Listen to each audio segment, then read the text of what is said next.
Right, hello, ladies and gentlemen. And in today's episode, we are talking about rucking for hikers. And we're going to be exploring a few, myths about this type of training and just getting a little bit of context, a little bit of nuance, and a little bit more factual information around where this type of training fits into the grand picture. Now, if you haven't heard of it before, rucking is literally walking with a weighted backpack. In the hiking context, we often call this loaded pack walking or literally hiking with a pack. And in all honesty, when it comes down to training for hiking, training for backpacking, training for mountaineering, this is a staple for most people. At some stage, we're going to be doing this in our training, whether it's walking on the treadmill, walking around the local neighborhood, or just doing this when we're hiking, because it's pretty much the most specific thing we can do for our hiking. But in recent times, outside of the hiking context, this is going to be gaining more and more popularity in the world of just general fitness and general training. And many people out there are recommending it.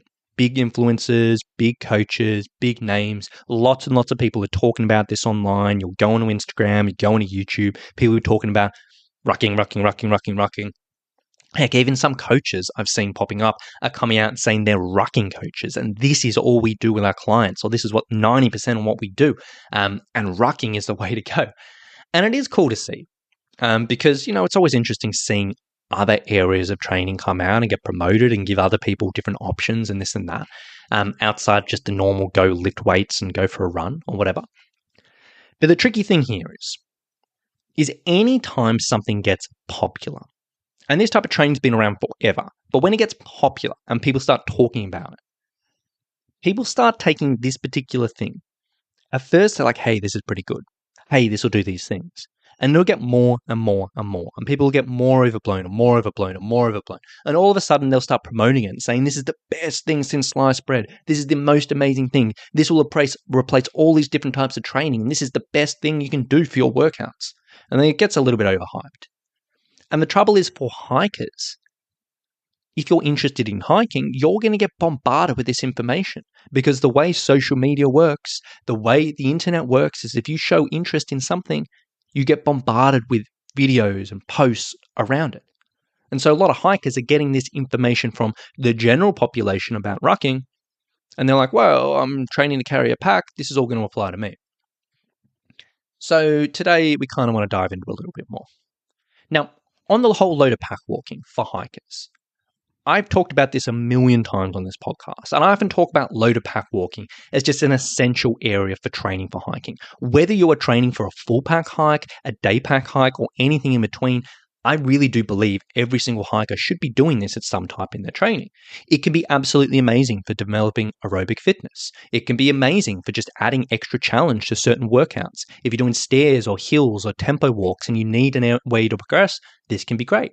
It can be really, really good for loading up the muscles and the joints in really, really hiking specific way and just getting them used to carrying these types of loads for long periods of time. And it is one of the most relevant and useful methods of training for hiking. But I've talked about that stuff loads. I'm not going to be diving into that all today, because hopefully as a hiker, you already know that. Instead, what we're going to be diving into today is some of the more popularized claims that I've kind of seen about rucking in the general fitness world that have kind of popped up more and more and more, which I know hikers are seeing more and more. And I just want to dive into some of these more popular ones and just give you a bit more clarity. Just so if you see it, you can be like, cool, that makes sense, but I kind of understand the context, or maybe, that doesn't really make sense and someone's just been a bit overblown, just so you can have that information to make your decisions and just not get overblown with the hype. So today, we're just going to be diving through a few things, and 1, 2, 3, 4, 5 of the biggest claims I see, and just give you a bit of clarity. So the first claim, and the first kind of myth, I suppose, is rucking will develop strength. And the way I've seen this talked about is people say these will give you the strongest thighs and glutes you've ever had. Rucking will be amazing for developing that leg drive going uphill. Rucking will be awesome to build rock hard, strong legs, stuff like that. People just absolutely pump it up. To be incredibly clear, rucking or load of pack walking is never going to be an effective strength stimulus. If someone's telling you this is a good way to develop strength, they're not really being very honest. To be clear, rucking, no matter if you can load up your pack or your vest to the absurd amount of weight where you can just hobble around like a turtle, it's never going to be enough load to be an effective strength stimulus.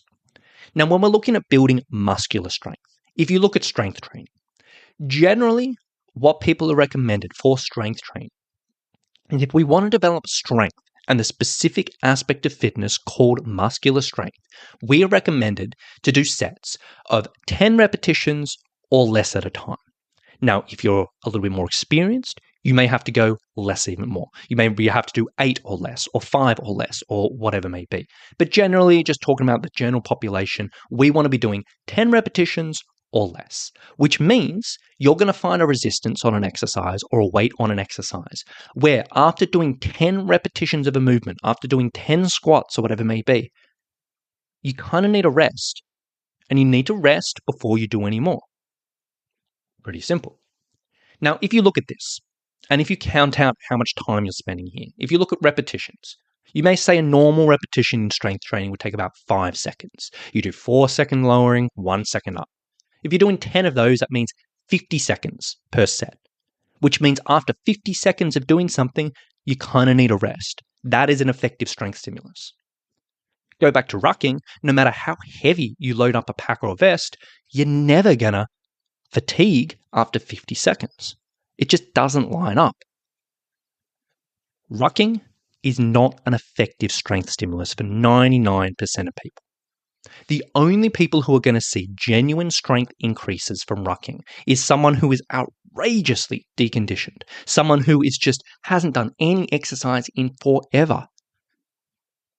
And that type of person, they can literally do anything and increase strength. They could go kayaking and increase strength. They could go cycling and increase strength. Rucking isn't magical in that situation. It's just an extra load. And this will only last for so long. And then eventually, or not even eventually, after a few weeks, you need to apply more. Rucking as a whole can be a really, really good muscular endurance stimulus. And that can be very, very effective. That is the fact. That is the truth. That it's not effective for building strength. And if someone's claiming that it will build strength, they're either just being confusing in the way they're phrasing things, they don't really understand strength development, or they're lumping in muscular endurance and muscular strength as the same thing when they are different aspects of fitness. So that's number one. Rucking is not going to develop strength.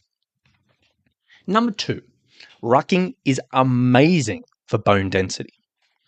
And again, the way people phrase this is like rucking will build the strongest bones you've ever had, or get you feeling, I can't remember exactly what someone phrased it as, but get very, very hyperbolic of it. Now, for hikers, and a lot of people in general, we worry about bone density. A lot of people are concerned about reducing bone density during our age, or are concerned about osteopenia and osteoporosis, and something as a hiker we really want to avoid. And when it comes down to reducing bone density loss or increasing bone density, general rule of thumb is we want to apply stress to the bones. We want to apply stimulus to the bones. And if we can apply stress and stimulus in a good way, which isn't too much, this can be beneficial. This can reduce the risk or reduce the rate of bone density loss and potentially increase our bone density. Now, we often get recommended as a doctor, like we want to do weight-bearing activity. At the very, very lowest end of the spectrum, if someone is quite inactive, just doing some weight-bearing activity, just going out and walking on our own 2 feet can be beneficial for bone density, which is true. But for a lot of people, this isn't quite enough. Maybe they just walk around all the time and they still have bone density issues. So we need to apply more stimulus to the bones. And this is where rucking can come in. It can be a nice step up because rucking, we will put extra weight on our body. So therefore, when we're walking around, we will apply more stress and more stimulus to the bones, which can be good for bone density loss. It can be good. It can be effective. It can be a step up from walking. Great. But to be clear, and just to separate the myth from the fact, rucking is not going to be the best thing for bone density, and it's definitely not something you should rely on completely for bone density if you have issues with that. As I said, stimulus is important. Stress is important. And rucking will give you a decent stress, but the gold standard for applying stress to your bones in a good and controlled way is strength training. Because with strength training, again, we can apply a lot more load. We can apply a lot more stress. And we can really, really, really challenge the bones. And the majority of research out there looking at bone density prevention comes from strength training. And on top of that, rucking probably isn't going to give a massive stimulus to upper body. Even though we're carrying a load on our upper body, it's probably not going to do a dramatic change for that. But with strength training, we can really target the upper body as well. So when it comes down to the whole bone density picture, rucking can be a nice addition. If you've been doing lots of walking and you step up to rucking, this can be a nice progression. This can definitely help. But don't get swept up in the hype and think it's magical for bone density. Don't get swept up in the hype and think it can replace strength training for bone density. Just think of it as a nice addition, a nice upgrade, but don't get too carried away in the grand picture. Number 3, rucking is amazing for weight loss. And rucking will burn off those flabby thighs, I think I read somewhere, or it will melt that body fat or whatever it may be. You know, all that really interesting verbiage around weight loss. Now, I don't often talk about weight loss. I don't particularly love talking about it. It's not an area that's close to my heart or anything like that. But I know a lot of hikers are going through this journey, so we do need to talk about it.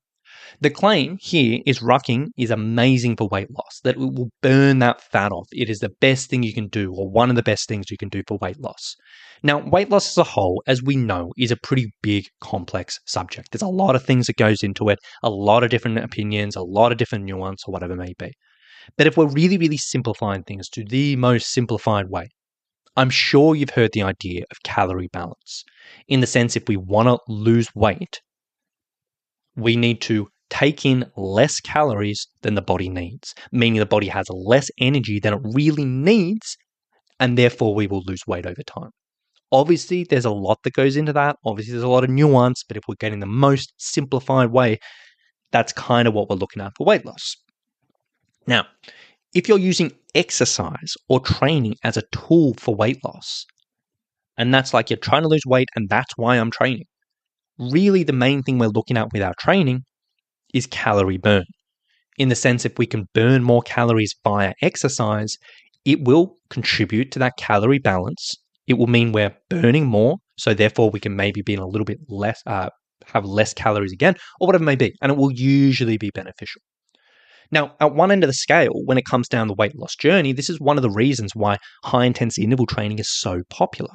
Because you can go into a high-intensity interval training session, you can wear a heart rate monitor, and you can see, oh my gosh, look at all these calories I'm burning, and I'm pumping it, I'm pushing it. And compared to other types of training, if you're just walking or whatever it may be, HIIT can burn a lot of calories. Some people love this. Some people see good results from it, whatever it may be. But again, in the weight loss context, a lot of people really struggle with HIIT. Maybe they don't enjoy the format. Maybe they're just like, hey, having to be really high intensity for multiple times a week ongoing is a real struggle, because if I'm losing weight, I'm already low energy. And if I'm really, really working hard, plus I have a busy job and a busy family or whatever it may be, that can be really tough. Or some people, it just gets ground up by this type of training and it's just like high impact, high intensity, they get sore joints or whatever it may be. So coming back to the original topic, a lot of people will sort of say, okay, HIIT just doesn't work for me. So what I'm going to do instead is with my training, I'm just going to do like lower intensity stuff. I'm going to do walking, I'm going to do cycling. It doesn't really affect my energy so much. It's a little bit more gentle, and I'll focus on my nutrition, and that can be a nice balance people find. So where rucking can come in here, and in this type of person, if we're doing lots of walking and all of a sudden we replace that with rucking, we will burn slightly more calories. And also, it doesn't come with those barriers of HIIT. It won't burn that so much energy and make us feel nasty. It's approachable. If we're not feeling amazing, it's not going to grind us up or whatever it may be. So it can be effective on the weight loss side of things by just burning more calories than normal walking. Effective, but not magical. Now, final note, just to be clear on this, like anytime we're talking about weight loss, just to be clear, 95% of your weight loss is going to come from nutrition. Exercise, very, very, very, very small part here. So when people say, hey, rucking will burn that fat off, Well, and they're not talking about nutrition. Well, yeah, come on. Don't expect to just start rucking and things to change. We need, the full context there. The next claim we often see about rucking, or I often see about rucking, is rucking is amazing for your immune health. Rucking is amazing for your immune system. Realistically, without going into too much detail, any type of lower intensity exercise is good for your immune system. Walking, cycling, hiking, all very, very good for your immune system. Rucking falls into that. So yes, if you're not really doing much lower intensity exercise, you start rucking, that can be good. Pretty simple. I would sort of say that's great, but it's not like it's magical and different to other types of training or other types of lower intensity exercise. It kind of falls into that bucket.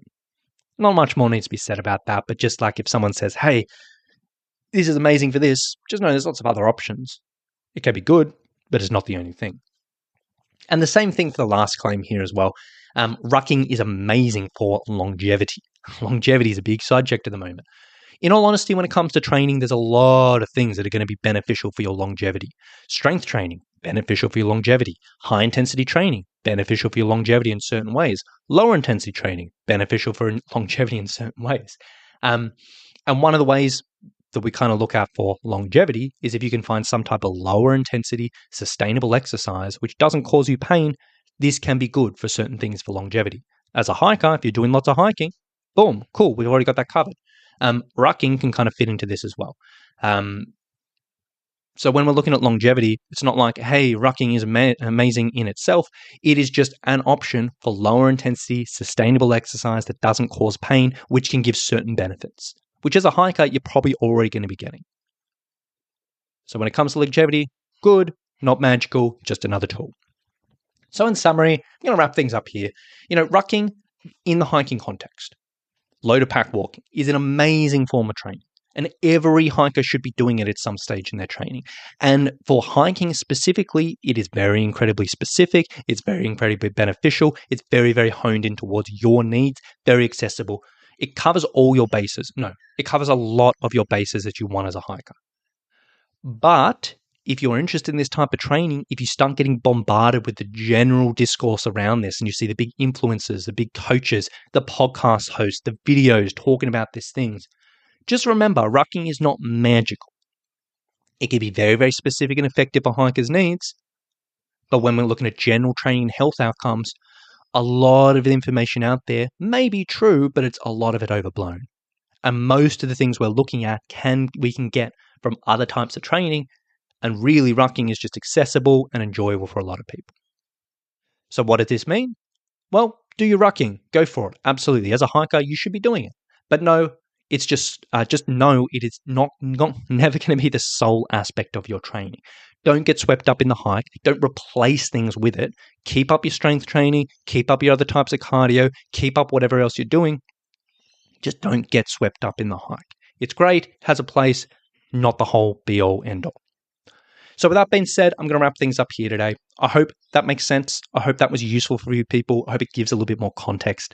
Last thing I will sort of say before I wrap things up, as I always say on these episodes, if you were a hiker and you're interested in getting a little bit of help with your training, if you're interested in loader pack walking, building up to a full pack carry, just general training over a long term, whatever it may be, and you want a bit of a personalized help with that, I would love to talk with you. If you want to find out more, go to summitstrength.com.au/online. On that page, you can learn about our online personal training for hikers, learn a bit about our process, how we go about helping people. And if it sounds like something you want to get involved with, there's a link on that page. You can book a free call with that team, and we can have a bit of a chat and see if and how we might be able to help you out. So if you want to learn a bit more, go to summitstrength.com.au/online, and we can take it from there. So with that being said, thank you so much for listening. Hope you've enjoyed today's episode. We'll talk to you soon. Bye.